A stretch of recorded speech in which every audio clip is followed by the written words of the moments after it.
Então, nós estamos aqui hoje num podcast. Quero agradecer aos telespectadores por estar nos escutando aqui, né?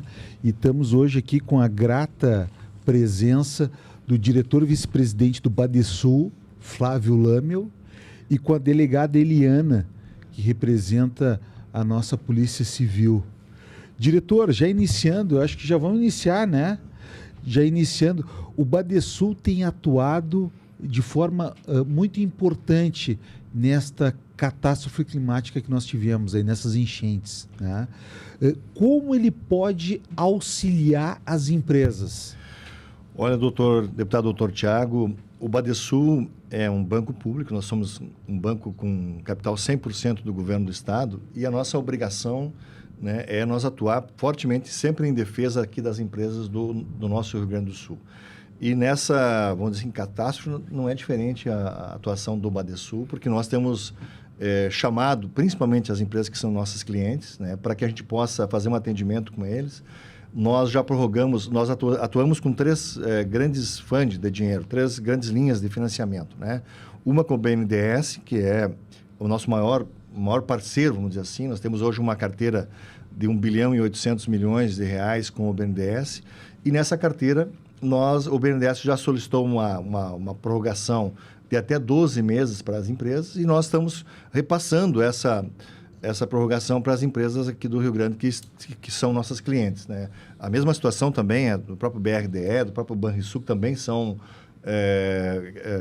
repassadores do BNDES, né? Então, essas empresas que têm empréstimos com o Badesul e com os outros bancos aqui do estado que são vinculados ao BNDES, elas conseguiram, a gente chama de standstill, né? Uma possibilidade de prorrogação de até 12 meses nos seus pagamentos.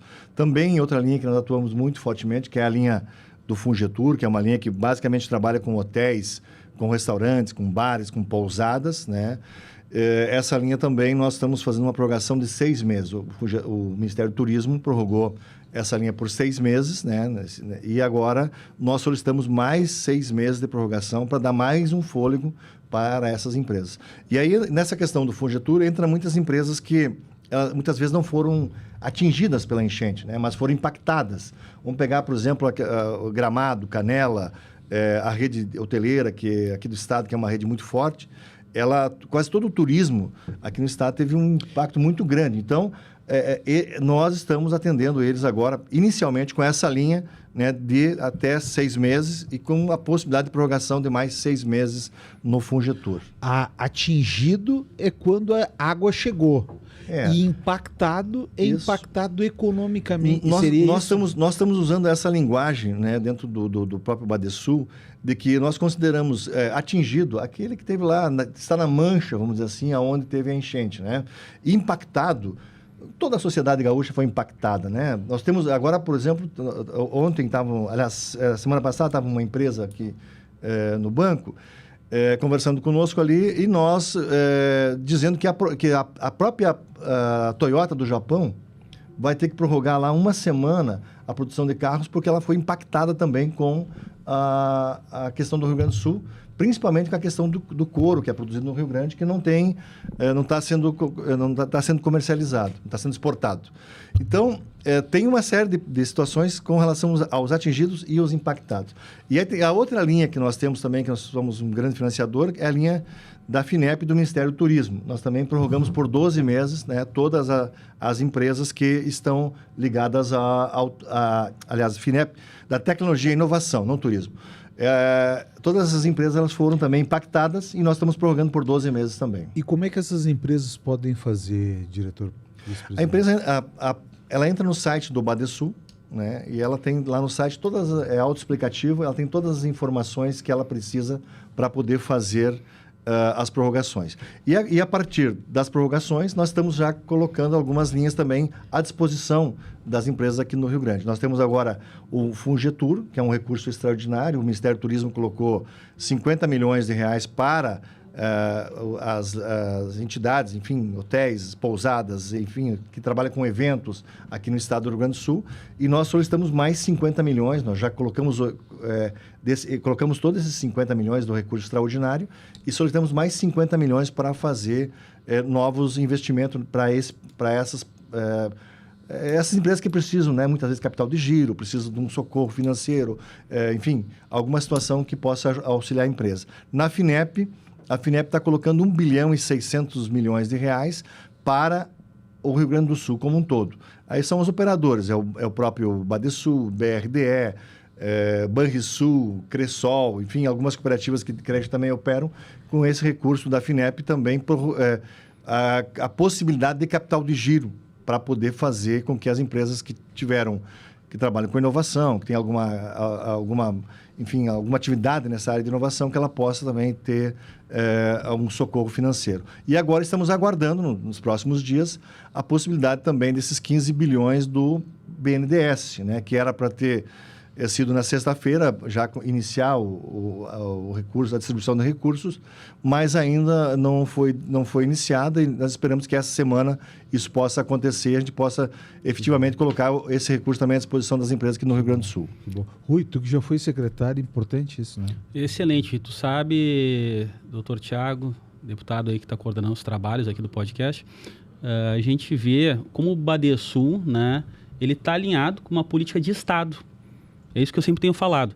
Nós não podemos trabalhar apenas com uma política de governo, mas com política de Estado, aquilo que vai perdurar. E isso está refletido lá atrás, quando era secretário de desenvolvimento, que a gente pegou o Badesul, estava ainda começando a dar virada, né? Porque teve uma crise financeira, uma crise de gestão no Badesul, né? Que foi refletida em números, né? Hoje é o contrário disso. A gente está vendo ótimos resultados no Badesul, né? Desde aquele momento que a gente assumiu a secretaria. E hoje, com a gestão que se tem, com a gestão anterior, nós vimos um resultado realmente extraordinário. Mas eu quero te perguntar aqui, vice-presidente do Badesul, Flávio Lâmel, o que tem sido feito com esse recurso todo, né, dos resultados positivos do banco?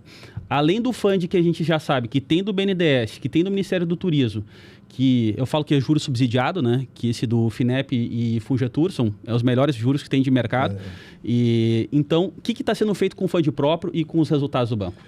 Esse também é uma situação que nós estamos utilizando lá no próprio banco agora, né? A gente chama de POI, né? Que é um programa operacional do próprio banco, e também estamos prorrogando todas as nossas operações que nós temos com recurso próprio também com 12 meses. Além disso tudo, né, o Badesul teve um resultado no ano de 2023 de 117 milhões de reais de resultado líquido, né? Então, foi um resultado muito expressivo para o tamanho do Badesul. E graças, logicamente, a toda uma gestão que vem seguindo lá há mais de 6 anos no banco e também da gestão dos nossos secretários de desenvolvimento. O Rui foi nosso secretário também, auxiliou muito nesse trabalho de poder organizar, né, o Badesul para que ele pudesse ser esse grande banco financiador da produção aqui no Rio Grande. Então, nós estamos utilizando a parte que o banco pode utilizar, porque o banco tem que ter, todo banco tem que ter um lastro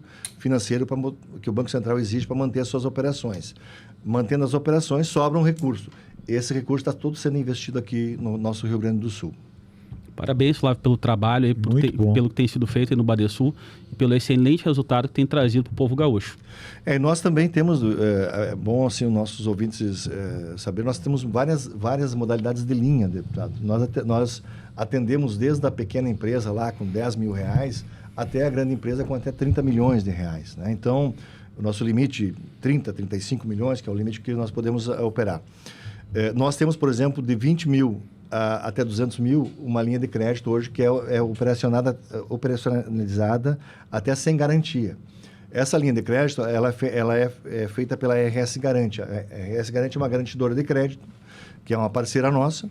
Ela faz a análise do cliente, ela nos passa a operação e nós fizemos a operação com a RS Garante. Então, de 20 mil até 200 mil, nós temos a possibilidade de fazer até sem garantia. Então, a própria garantidora da operação lá que faz a análise de crédito, ela pode fazer essa operação. E temos linhas maravilhosas, né, delegado? Inclusive, tem uma linha especial para mulheres, as mulheres empreendedoras.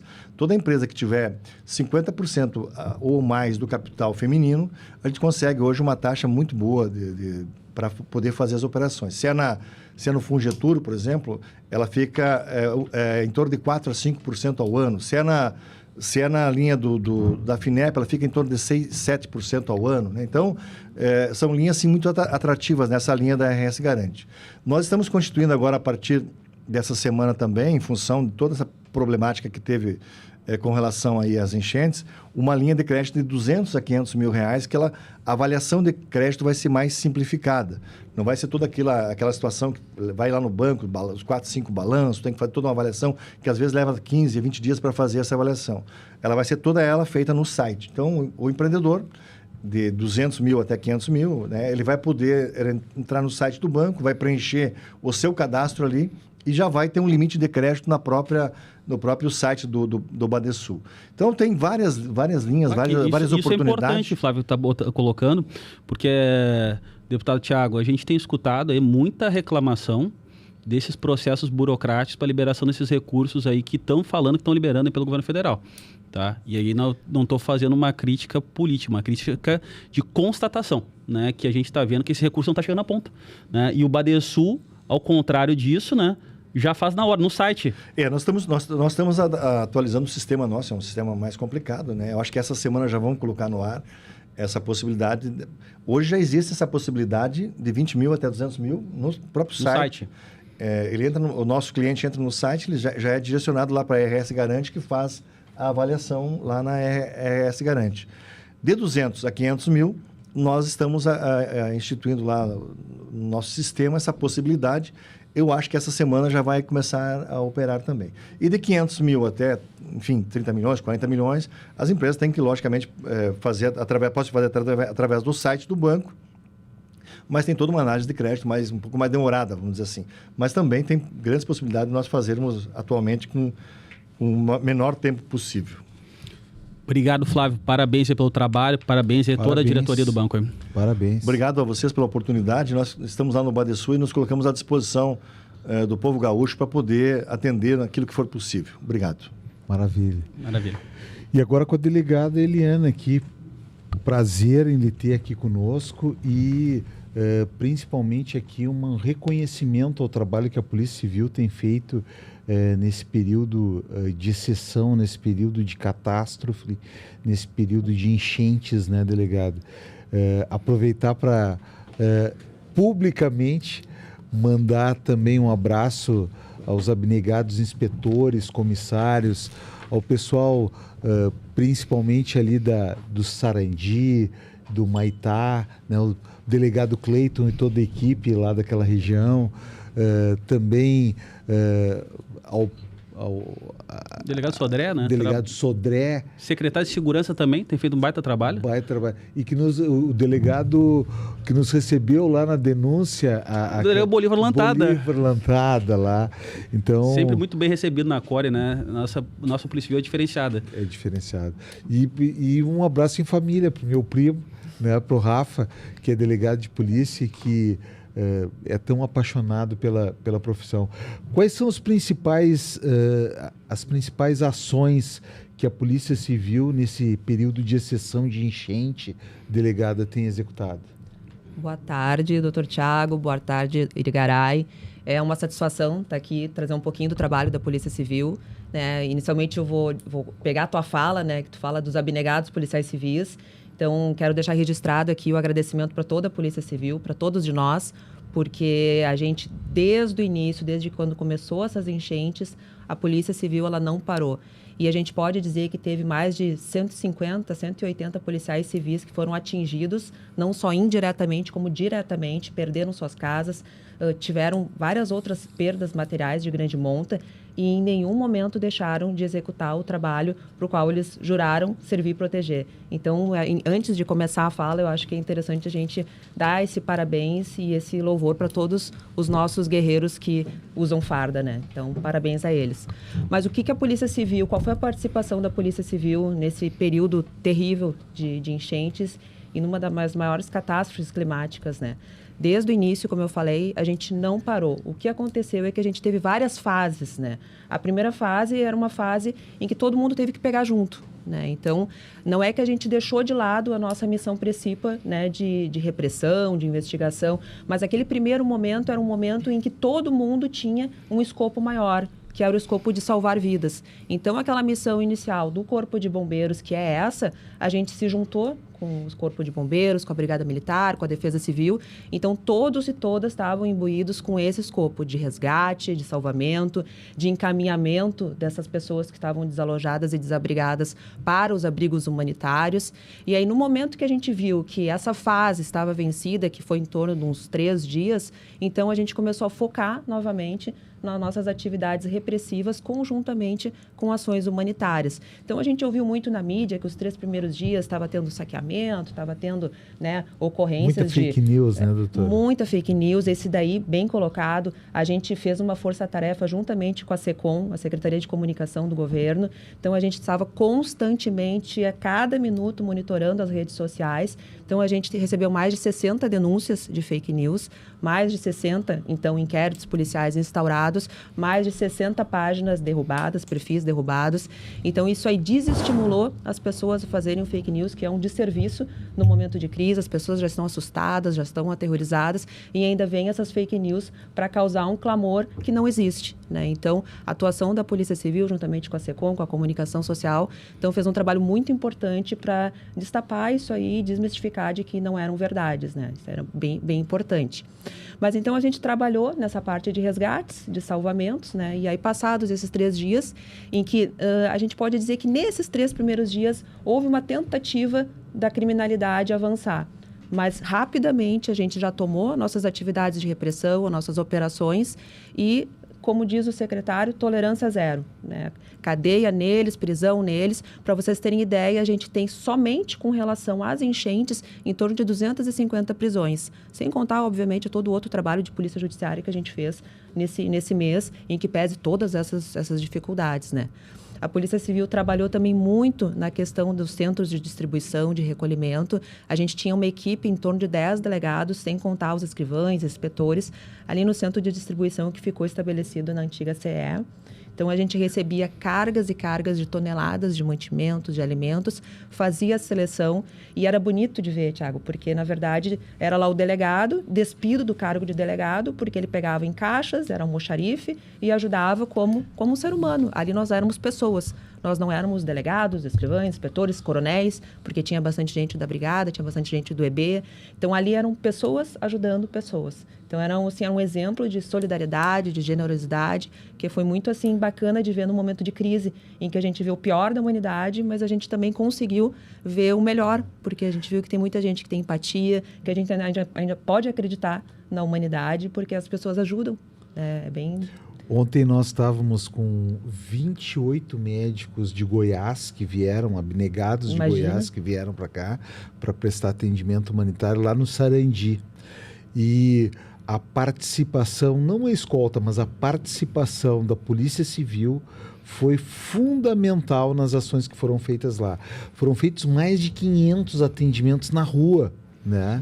E foi muito bacana a interação, a empatia, como tu mesmo dissesse, e a participação da Polícia Civil, né? Quero agradecer aqui ao comissário que estava lá, ao inspetor que estava lá, a equipe toda do delegado Cleiton, que ajudou muito ontem. O delegado Cleiton, ele pega junto, né? Eu sempre vejo ele na rua, ele está sempre junto com a comunidade, sempre, né? Junto. Ele e o Conceição estavam lá. Que legal. Que bacana. Aposentado. Como é que a palavra estimula, o exemplo arrasta, né? É isso aí. A gente tem que estar junto, né? E nessa linha assim, de salvamentos, para vocês terem ideia, a Polícia Civil, só a Polícia Civil salvou 12 mil pessoas. E, claro, um total de 77, 78 mil, que eu acho que mais ou menos foi. E de animais, o total no Rio Grande do Sul foi 12 mil animais salvos, né? Polícia Civil, 4.454. Então, a nossa atuação nesta primeira fase também foi muito forte, foi muito atuante, mas aí, como eu disse, logo em seguida nós retomamos, né? Aí ficamos nessa questão dos abrigos, que a gente fez ali as rondas, fez ali um trabalho de apoio humanitário também, que é importante a gente dizer que nesse momento as pessoas estavam carentes e precisando, né, de um acolhimento, de uma conversa. E nós temos 2 projetos institucionais na Polícia Civil, que é o Papo de Responsa, que vocês já conhecem, o Thiago já conhece, né? E o Mediar e o Galera do Bem. Então, no momento que, vamos falar a verdade, na verdade, os abrigos, eles se transformaram em grandes cidades. E como grandes cidades, tem grandes problemas. Pessoas diferentes, famílias diferentes, tinha crises ali. E qual é a melhor forma Juntou todo mundo, né, delegada? Juntou todo mundo. A gente viu ali que tinha... Eu acompanhei de perto essa questão toda. Eu e o Thiago estivemos juntos aí, né, acompanhando os abrigos, e a gente viu que estava todo mundo junto, estava marginal, estava cidadão de bem, tinha todo mundo tava naquele local, infelizmente. E a gente viu também essa questão dos vulneráveis, que a gente sabe que a Polícia Civil atuou com firmeza, né? Mas o que a partir da catástrofe, do caos que ocorreu, a gente viu bons resultados da Polícia Civil atuando como Polícia Judiciária, Polícia de Estado, mas, né, agora, quais que são as ações aí para combater esses crimes ligados aí aos vulneráveis, a menores, aqui no estado do Rio Grande do Sul? Na verdade, a gente nunca parou, né, Irigaray? Na verdade, a gente focou no que era mais importante naquele primeiro momento. Então, o que era mais importante nesse primeiro momento? Estavam todos ali abrigados, as pessoas não estavam nas suas casas. Então, a criminalidade poderia vir a acontecer dentro dos abrigos. Então, naqueles abrigos em que a gente percebeu que tinha pontos de atenção em função de alguma ocorrência de vulto que tivesse acontecido, ou alguma briga, alguma lesão, a gente colocou policiais civis permanentemente dentro desses abrigos. Foi em torno de uns 5 abrigos, né? Ou também pelo tamanho da UBRA. Inicialmente era 8 mil pessoas ali, era uma cidade do interior, então não tinha como a gente não ter um posto permanente da Polícia Civil, da Brigada, da Força Nacional, então tinha sempre a presença policial ali dentro. Então o que a gente recomendava, e no início obviamente é difícil, porque a gente está numa calamidade, mas que houvesse ali a separação das mulheres e das crianças dos demais. Isso é uma forma da gente também coibir a prática de algum delito, né? A gente percebeu que aconteceu alguns delitos, inclusive delitos sexuais, mas eram delitos que já vinham acontecendo em suas famílias. E como é que migrou as famílias para dentro dos abrigos? Então, na verdade, quem era o agressor, quem foi o que atentou contra o pudor de uma pessoa, era alguém da própria família daquela pessoa vítima. Então, assim, foi para a mídia, ali em momentos até de fake news, que os abrigos estavam tendo bastante estupros e tal, mas a ocorrência nos mostra que era nesse viés, eram pessoas familiares dessas próprias vítimas que estavam cometendo. Até, né, delegada, porque o abusador normalmente ele vem do seio intrafamiliar. Exatamente, normalmente 84%. É um homem, normalmente é pai ou padrasto daquela criança. Quem ela mais confia. E quem ela mais confia. Exatamente. E até existe aquela questão toda vinculada ao silêncio, né? A chantagem pelo silêncio, normalmente é o provedor do domicílio. Então, essas questões de abrigagem só tornaram mais transparente um problema que já a gente existia. Que a gente já tinha. Na verdade, tornou visível aquilo que é invisível porque era dentro das casas, né? E ali estava o Estado presente. Até, né? Por um lado foi bom, porque teve bastante denúncias, bastante ocorrências com relação a esses crimes, né? Mas aí, respondendo a tua pergunta, então, a gente fez essas rondas, né, em todos os abrigos, estabeleceu esses postos permanentes nesses abrigos em que tinha esses pontos de alerta. A gente fez essa reunião porque a gente participava do GGI, que é o Gabinete de Gestão Integrada, no qual todas as forças da segurança estavam presentes, todas as pastas estavam presentes. Então, se vinha um problema, veio o problema do abrigo. Então, a gente ali expunha o que a gente tinha percebido e, quem é que pode solucionar? O Conselho Tutelar. Então, a Prefeitura ia lá, ajudava a fazer a interlocução. Então, era bacana porque o problema surgia e a solução já automaticamente surgia. Então, uma das soluções que foi posta é que tivesse uma equipe multidisciplinar capacitada para estar dentro dos abrigos, não só as forças policiais, porque, na verdade, como uma grande cidade, tem que ter vários viés, várias pastas, né? E aí essa equipe multidisciplinar, com o Conselho Tutelar, com o psicólogo, dá esse atendimento a essas crianças, a esses vulneráveis, às mães, e conjuntamente, obviamente, a presença policial, que é fundamental em qualquer lugar, porque é o que demonstra a ordem, né, numa sociedade. E aquilo ali era uma mini sociedade, né? E tu sabe, delegada, que eu tenho atuado muito no Brasil todo como palestrante, principalmente falando sobre produtos controlados, né? Armamento, explosivos. E a gente encontra, né, as polícias civis do Brasil todo, polícias militares, coronéis, delegados amigos do Brasil todo, secretários de segurança. E o que me chama a atenção, doutor Thiago, liderança nossa aqui nos trabalhos, que como a nossa polícia civil aqui no estado do Rio Grande do Sul está qualificada. Porque houve uma virada de chave aqui no estado e a gente vê assim, isso em números, né? Não adianta nada tá bonito, tá com viatura nova, tá com armamento bacana, tá gente com sangue no olho. A gente vê que os números, né, nos últimos 6 anos, a virada de chave que deu a nossa Polícia Civil aqui no estado do Rio Grande do Sul, tanto a Brigada Militar também, e em comparação aos outros estados da federação. O que tu atribui, delegada Eliana, a esse resultado tão fabuloso que a gente vê, né, de combate à criminalidade aqui no estado? Inclusive, hoje saiu a notícia que nós estamos com o menor índice da série histórica, sobretudo em homicídios, né? Então, é assim, ó, a gente nunca esteve tão bem, e ainda considerando esse cenário que a gente passou nesses últimos 50 dias, eu atribuo, obviamente, a uma gestão, né, da nossa Secretaria de Segurança junto com as vinculadas, mas principalmente uma integração entre as forças de segurança. A gente tem um programa que é o RS Seguro, em que a dinâmica dele é muito interessante. Para quem não conhece, é interessante estudar e ver como é que é o funcionamento, porque, na verdade, acontece uma gestão integrada entre quem está lá na ponta, que está próximo do que está acontecendo, e vai subindo a todos os escalões. Então, na verdade, tem um gerenciamento, um diagnóstico, um mapeamento da criminalidade, e a cada mês vai se descobrindo onde é que tem que atuar. De repente, um determinado município está com maior índice de roubo de veículo. Aí coloca como indicador local o roubo de veículo. Então, a gente vai fazendo um gerenciamento, um monitoramento, um diagnóstico mensal, né, dentro dos 23 municípios, né, que foram os eleitos pelo governador para fazer parte do RS Seguro, né? Então, eu atribuo a essa integração, a essa gestão integrada e essa constante preocupação e estar alerta com os indicadores e com dados. Porque a gente não pode ficar achando que depois da pandemia vai haver vários saqueamentos. A gente tem que ser técnico, a gente tem que ter dados, a gente tem que ter indicadores. A informação em tempo real, muitas vezes, né? A informação em tempo real é fundamental. E eu acho que a gente tem espaço... em que pese os resultados extremamente positivos, delegado, a gente ainda tem espaço para avançar mais. Verdade. Né? E para isso acontecer, e aí eu vou falar diretamente para ti, nós precisamos aperfeiçoar os planos de carreiras e remunerações dos servidores, seja da Polícia Civil, seja da Brigada Militar, seja do Detran, seja do IGP, Polícia Penal. Da Polícia Penal, da SUSEP.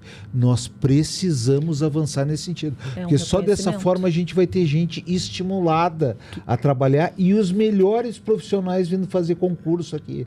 Hoje nós temos um problema no IGP, Rui, que é o seguinte: o cara faz um concurso para médico legista aqui e daqui a 6 meses abre em Santa Catarina e no Paraná. Isso aí, Thiago. E ele faz para lá porque ganha o dobro. Exatamente. Isso aí, eu nunca tive crítica do meu eleitorado quanto a esse meu posicionamento, né? Porque eu sempre posicionei assim, ó, servidor público, ele tem que ser bem remunerado. Claro, vamos numa realidade, né, no mundo real, né? Não uma discrepância que a gente vê em outros estados aí da federação, mas tem que ser bem remunerado.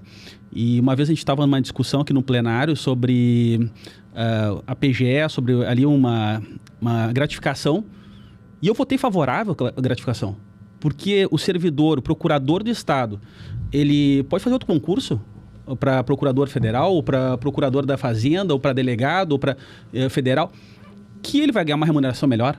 Então, nós não queremos perder esse quadro qualificado de servidores, né, que a gente tem no estado do Rio Grande do Sul, graças a Deus. Por isso que está aí os indicadores da segurança pública. Não é à toa que a gente está tão positivo, que é mérito da Polícia Civil, da Brigada Militar, da Polícia Penal, do IGP, do Detran, mas porque tem gente qualificada, intelectualmente e também operacionalmente, mas precisam receber bem. O servidor público que recebe mal é uma porta aberta para ele fazer um outro concurso e para uma outra entidade. E é uma porta... Eu também acho, além da integração, a questão da inteligência do TI, da inteligência artificial e da investigação qualificada, eu acho que é fundamental também para os êxitos que a gente está tendo na segurança pública. Então, está tendo bastante investimento nessa parte tecnológica, de ferramentas para a gente conseguir fazer investigações, porque cada vez mais os crimes também são mais inteligentes, né? Então, os crimes virtuais.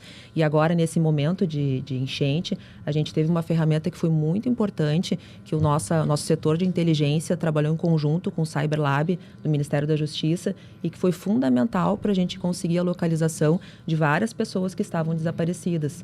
Então, cada vez mais que os gestores, que os administradores, que os governantes olharem para as polícias e pensarem, além das viaturas, essa parte da tecnologia, das ferramentas tecnológicas, eu acho que é um passo fundamental para que a gente consiga sempre estar à frente desses marginais. E a gente só vai ter os melhores profissionais, Rui, tu sabe disso, da iniciativa privada, se a gente tiver as melhores remunerações e as melhores condições de trabalho. Se a gente não tiver isso, a gente está fadado a ter profissionais não tão bem qualificados. Não, porque ou vai para a iniciativa privada. Eu tive na Cognite, que é uma das maiores do mundo de tecnologia para inteligência. Aqui nós temos também aquela israelense que é a Cellebrite, que seguidamente estava aqui conosco, aqui na Assembleia, aqui, os diretores, empresas de tecnologia que muitas vezes contratam delegados, coronéis, capitães, tiram do serviço público para trabalhar, né, na empresa de tecnologia, para fazer um trabalho, ou trabalho institucional, ou um trabalho realmente aproveitar aquele intelecto para criar novas ferramentas. E a gente não pode perder isso aí. A gente não pode perder esse servidor. Isso aí, Thiago, que tu colocaste, é uma coisa assim que... Isso aí não é uma pauta de direita, de esquerda, é uma pauta, eu volto a falar, pauta de Estado. Porque no momento que a gente não tiver essa visão, né, só quem vai estar perdendo é a sociedade. Até porque a segurança, a Polícia Civil, a Brigada Militar, o IGP, o DETRAN, a SUSEP, tem que ser instituições de Estado, mais do que instituições políticas, né? E felizmente esse reflexo a gente tem no Rio Grande do Sul hoje. Hoje são instituições de Estado. Estão sendo respeitadas, né? E a nossa vigilância aqui também é no sentido de que sempre sejam instituições de Estado. E também eu acho, além da remuneração, a carreira. A carreira tem que ser uma carreira qualificada. A carreira tem que estimular aí até o final, né? É tudo junto. Acho que é um contexto todo que tem que se planejar. E graças a esses últimos 6 anos de gestão que a gente vê aqui no estado do Rio Grande do Sul, como tu bem colocaste, erros, claro que vão acontecer. Qualquer governo tem erro, né? Mas a gente tem que pensar em carreira e remuneração. Onde não tiver carreira e remuneração, esquece ter servidor de qualidade. Muito obrigado, delegada. Satisfação em lhe ter aqui. Eu que agradeço e dizer para as pessoas que estão nos ouvindo, para a sociedade, que a Polícia Civil continuará presente, como sempre esteve, desde o primeiro dia das enchentes. A gente teve todas as noites a operação que era para manter a segurança nos abrigos, a ronda nos lugares que estavam alagados, nos lugares secos. A gente, assim, atacou por todos os lados, tanto na parte terrestre, com viaturas, onde conseguia chegar com as viaturas, com helicóptero. E isso possibilitou esses indicadores que a gente está falando serem tão reduzidos, a criminalidade ser tão baixa nesse período de caos, né? E a gente vai continuar, então, mantendo todas as nossas atividades, como a gente já retomou uns 15 dias atrás, porque, como eu falei, apenas no início ali que a gente focou em ação humanitária, em resgate, nessa parte dos abrigos, e depois a gente conseguiu, então, conciliar, porque também fica aqui meu agradecimento a todas as polícias do Brasil. A gente recebeu mais de 150 policiais por dia, de todos os estados do Paraná, Rio de Janeiro, Minas Gerais, Tocantins, Amazonas, Distrito Federal, não sei se eu esqueci alguém, mas acho que é uns 8 ou 10.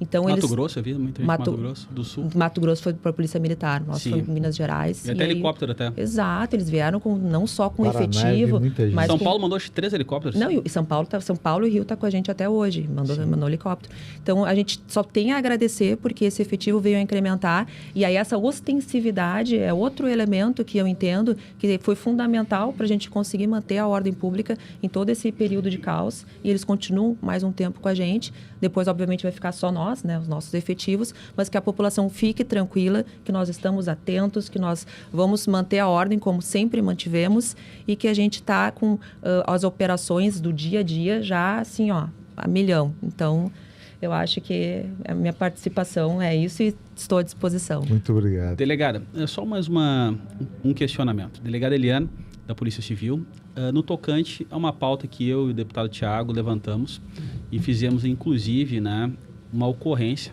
lá na Coordenadoria de Recursos Especiais, lá com o delegado Bolívar, sobre muitas pessoas começaram a dizer que o povo gaúcho tinha que morrer nessa hora de caos, né? Politizaram esse caos e essa catástrofe toda aqui no estado do Rio Grande do Sul. A gente sabe que a Polícia Civil já está investigando essas pessoas, mas qual a posição da chefia de polícia nessa hora? É investigar, apurar a responsabilidade e penalizar quem faz isso no momento de tanta fragilidade de uma sociedade. Na verdade, isso aí se assimila muito à questão das fake news. É um absurdo, né? As pessoas, no momento de crise, no momento em que todo mundo está vulnerável, não é só os que costumeiramente são vulneráveis, todos nós estamos vulneráveis, porque todos nós somos atingidos, impactados. Mesmo que a gente não tenha tido nossas casas alagadas, eu tenho certeza que cada um de vocês aqui foi impactado. E, de uma certa forma, todos aqui somos vulneráveis. E aí vinha uma história dessa, de dizer que todos nós temos que morrer. Ao invés da gente ter afeto, ao invés da gente receber acolhimento, é que eu sempre digo quando a gente vai fazer nossas doações, como a Polícia Civil fez muita entrega de donativo, eu sempre falava, a gente não está aqui só para entregar essa doação física, aqui a gente está para acolher vocês, para vocês entenderem que a Polícia Civil está aqui para estender a mão, para conversar, a gente está aqui porque a gente se importa com cada um de vocês. E é isso que o gaúcho quer ouvir. O gaúcho quer ouvir que as pessoas se importam com ele. Mas eu acho que, independente disso aí, o gaúcho sentiu que o Brasil inteiro se importa, porque o que veio de solidariedade, o que veio de donativo, o que veio de entrega, eu acho que não tem igual. E essa página aí, né, Rui, foi uma dessas páginas que a delegada acabou dizendo que foram derrubadas, né? Sim. Então, parabéns aí à atuação da Polícia Civil, sempre atenta, e a todos esses membros, muitas vezes anônimos, que fazem diuturnamente o trabalho de segurança e que, em última análise, propiciam que a gente tenha a liberdade que a gente tem, né? É verdade. Parabéns, delegado. Obrigada. Disposição.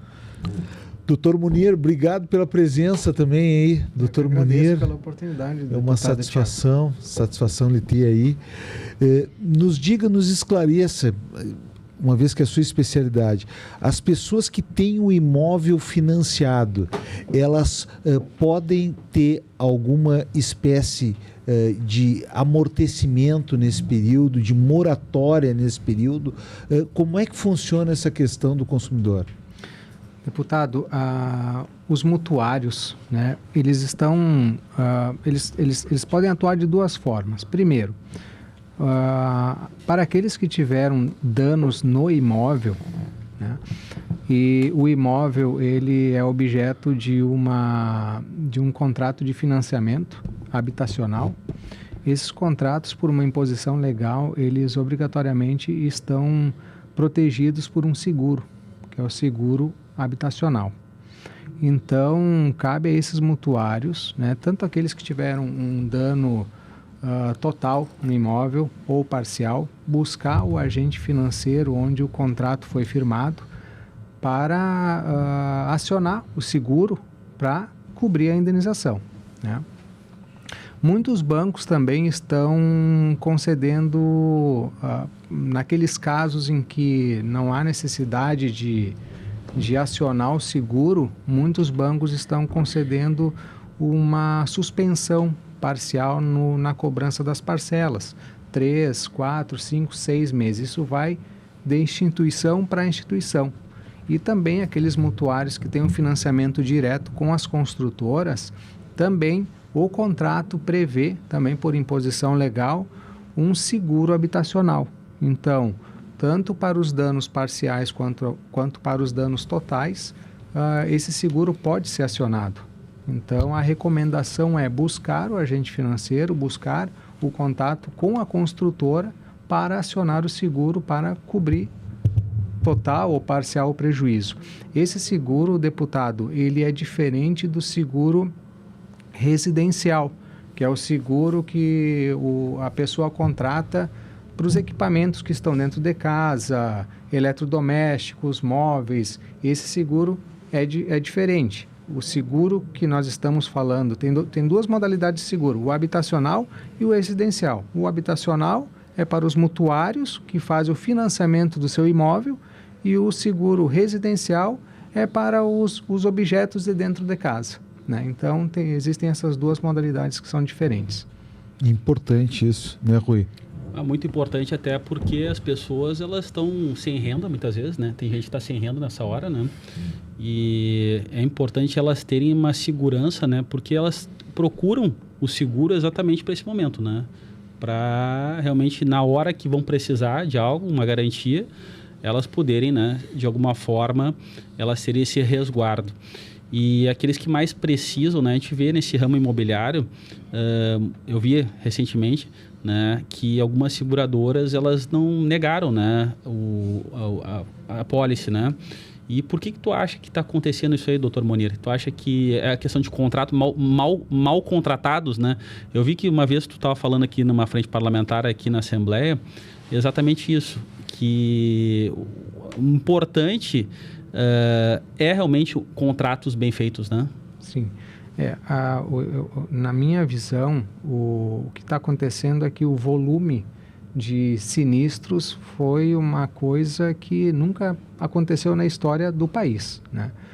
Então, o que eu acredito, esse comportamento das seguradoras em negar a cobertura é muito mais para uma questão de buscar futuramente uma composição, porque o segurado que tem a cobertura negada, ele obrigatoriamente vai acionar o judiciário, né? Então, acredito eu, isso com o passar do tempo vai ficar mais claro, mas a minha opinião é que é uma estratégia da própria seguradora, também por uma questão de fluxo de caixa, porque o volume das indenizações também são muito altos. Então, elas apostam nessas negativas justamente daqui a pouco para buscar uma composição dentro de uma futura demanda judicial, que isso vai acabar acontecendo e muito, né? O nosso escritório está sendo muito acionado para buscar ingressar com as ações já com essas negativas de cobertura de seguro. Sim. Uma coisa muito importante que as pessoas têm que observar é o prazo. O prazo para acionar o seguro, o prazo prescricional é 1 ano. Então, a partir do momento da negativa da cobertura, a pessoa tem 1 ano para ingressar com a ação, sob pena de prescrição.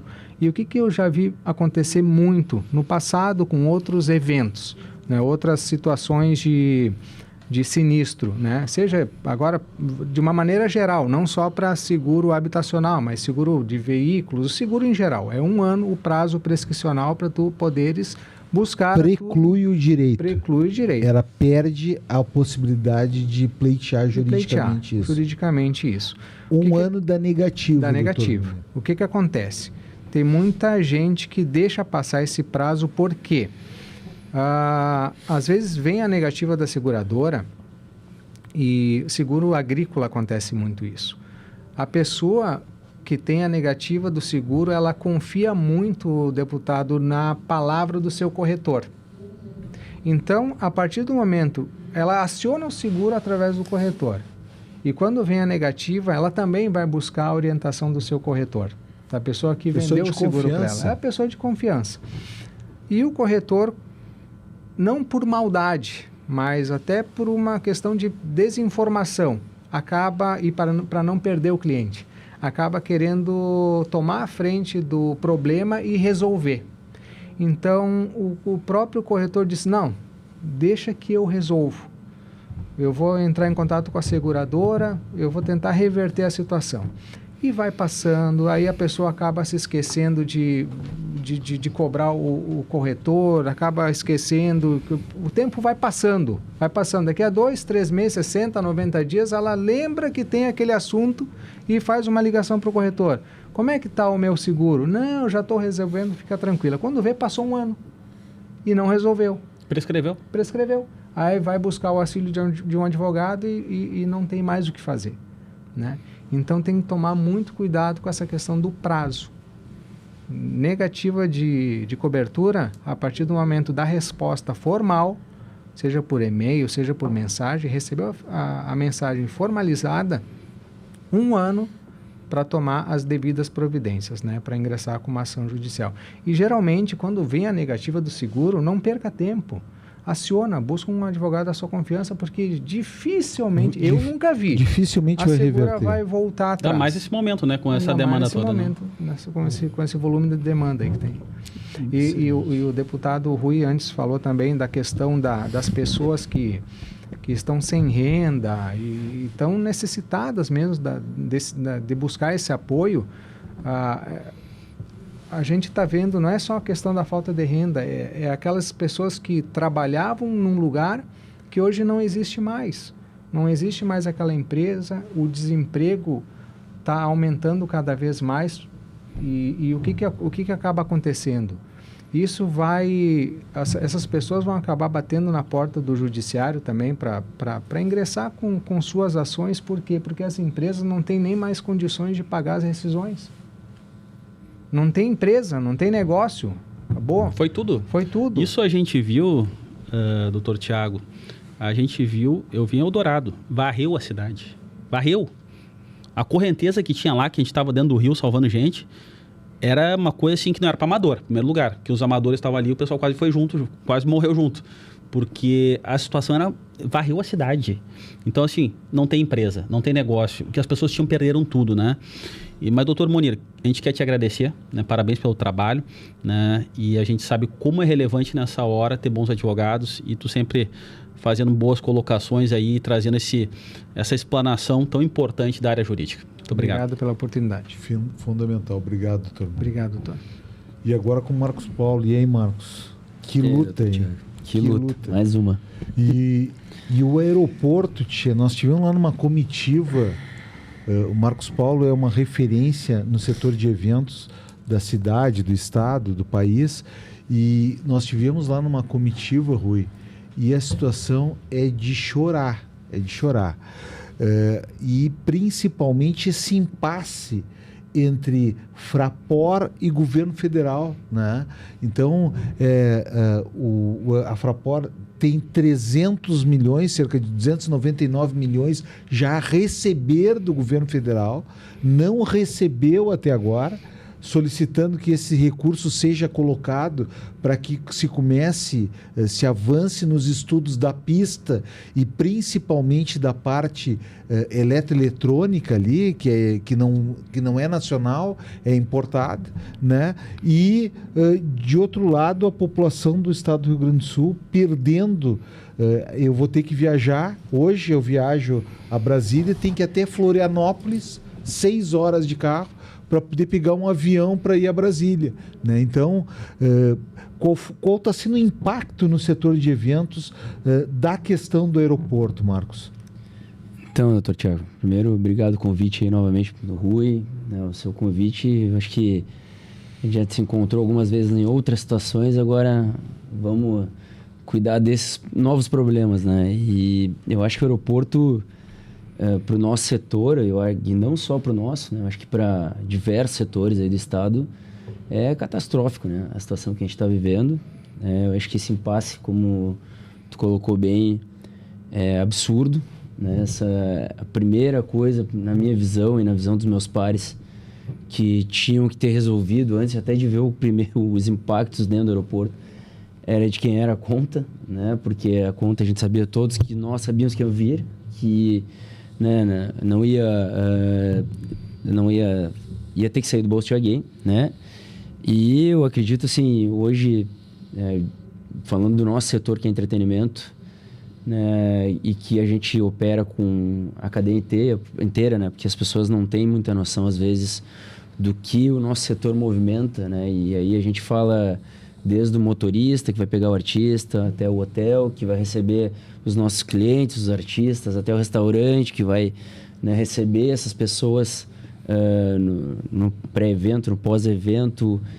Enfim, é uma cadeia gigante, né, que ela encontra-se amplamente prejudicada, né, por essa questão, esse impasse, né, que eu costumo dizer, eu não acho que é uma, digamos, né, uma má gestão da Fraport, pelo contrário, né, afinal a empresa, a concessão não previa, né, essa tragédia, né, e ao mesmo tempo acho que é uma má vontade aí que a gente está vendo do governo federal resolver a questão, né? Até porque esses 300 milhões já são devidos, a Fraport já é credora, desses 300 milhões. Exatamente. Por que não libera esse recurso para que já se avance na questão do estudo mais pormenorizado da pista e da aquisição dos equipamentos? Essa eu acho que é a maior briga, digamos assim, dos próximos dias aí, porque a gente fala dias porque o Estado está agonizando, né? O turismo do Estado está agonizando. Eu tive Gramado agora, até eu voltei de Gramado, tô destemperado aqui, né? Cheio de casaco. Tava frio lá, né? Graças a Deus o frio é bom para a serra, mas eu voltei de Gramado agora e andei em diversos restaurantes, diversos estabelecimentos, perguntando, né? Porque a cidade realmente parecia estar cheia. A cidade, né, o turismo do Rio Grande do Sul, ele está acolhendo Gramado, né? Os gaúchos estão indo para Gramado, né? Mas a minha pergunta é a mesma que eu faço porque eu vejo a minha dor do meu negócio. Esse ticket é suficiente? E a resposta é unânime, todos eles. Não paga a conta. Não é suficiente. O nosso ticket do Estado, infelizmente, não paga as nossas contas, que é o nosso problema dentro dos nossos negócios, que o Rui conhece bem, vocês já ouviram tanto falar. Nós temos um negócio de entretenimento e turismo.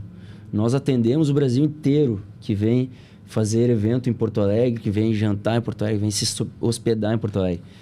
E, infelizmente, para o nosso negócio, nosso tamanho de negócio, estrutura, esse ticket ele não paga a conta, né? Então, e isso agrava, né, com essa questão do aeroporto, porque as alternativas que foram dadas, deputado Thiago, infelizmente, elas não conseguem suprir nem atender, né, a nossa necessidade ou a necessidade do turista, né? Se para você é ruim, para mim é ruim, né, ter que fazer essa viagem, pré-viagem a Santa Catarina, a Caxias do Sul, ou então enfrentar, né, aquela fila do voo em Canoas, imagina para quem quer vir para cá ter um descanso, né, ter um recreio.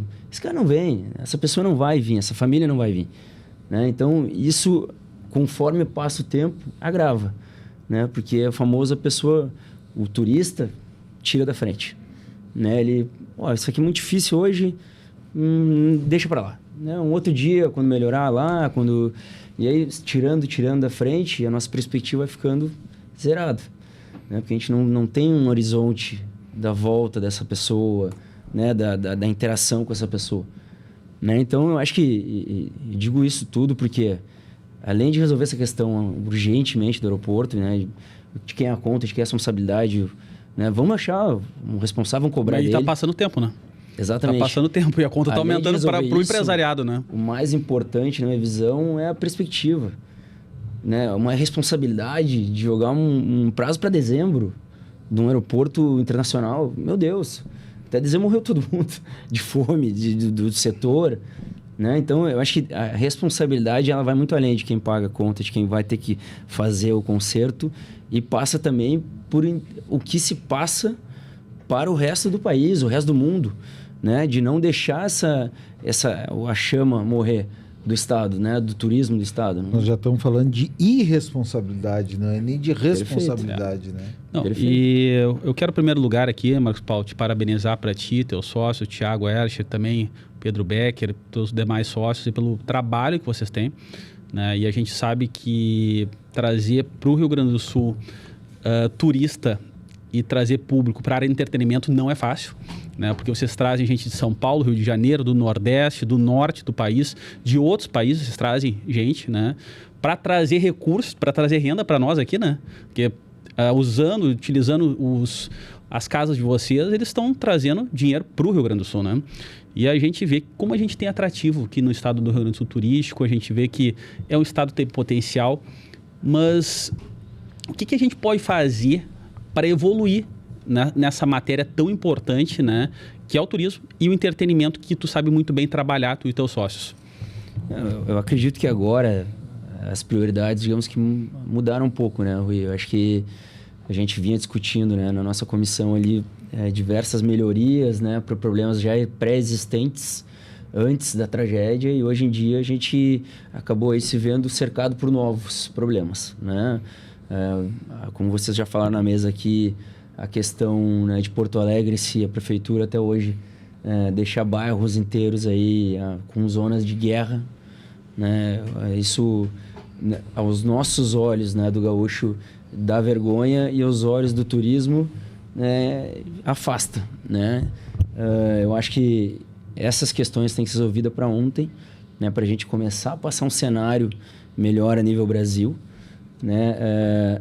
Essas questões de permissões legais, né, que a gente bateu tantas vezes na comissão ali, realmente podem dar um alento, né? Digamos, as questões dos próprios horários, dos shows, dos eventos, né, que a gente discutiu aqui. Eu sei que a gente fala em âmbito estadual aqui, mas faz parte desse âmbito municipal, essa questão das permissões de horário, mas arrumar uma maneira, né, que o Estado possa ajudar, né, os players, né, a ter essa maleabilidade, porque isso tudo faz parte do conjunto, né, que a gente vai ter que, daqui para frente, trabalhar para trazer essas pessoas de volta, os investimentos de volta, né? Quem vai investir em um lugar que não confia, né? Quem vai investir em um lugar que tem problemas burocráticos depois de tudo que aconteceu, né?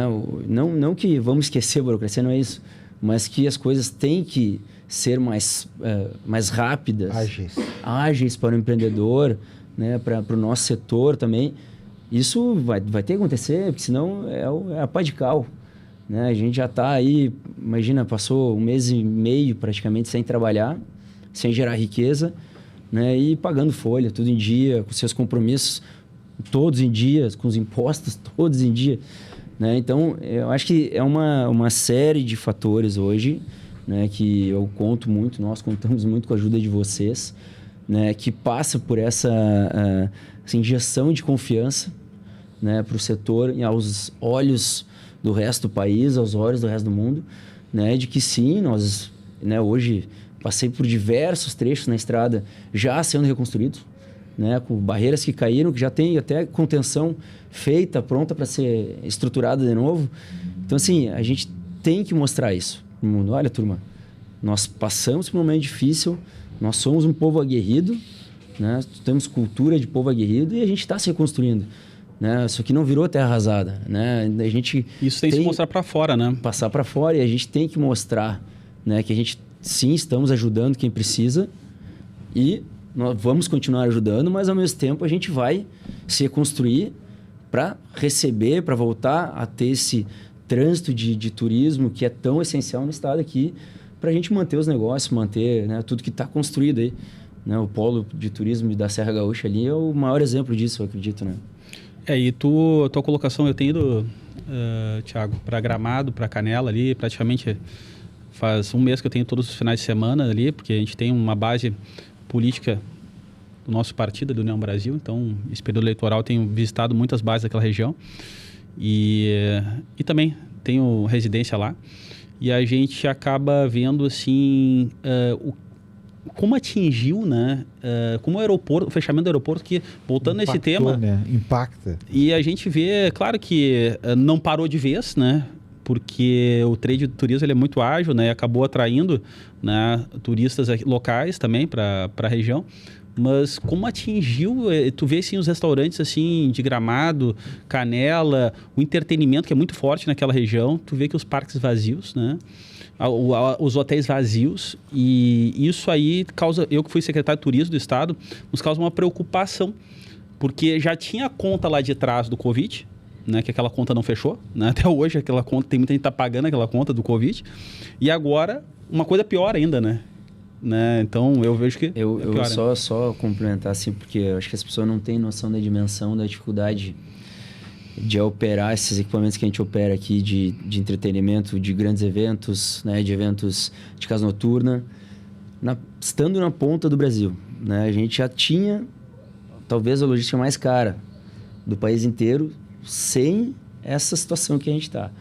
Hoje, além da gente não ter praticamente logística disponível, a disponível que hoje temos, que é Canoas, Caxias, ela literalmente dobrou o preço da logística. Então, ou seja, vamos dar um exemplo, trazer qualquer artista grande que vem com 40, 50 pessoas de equipe é inviável.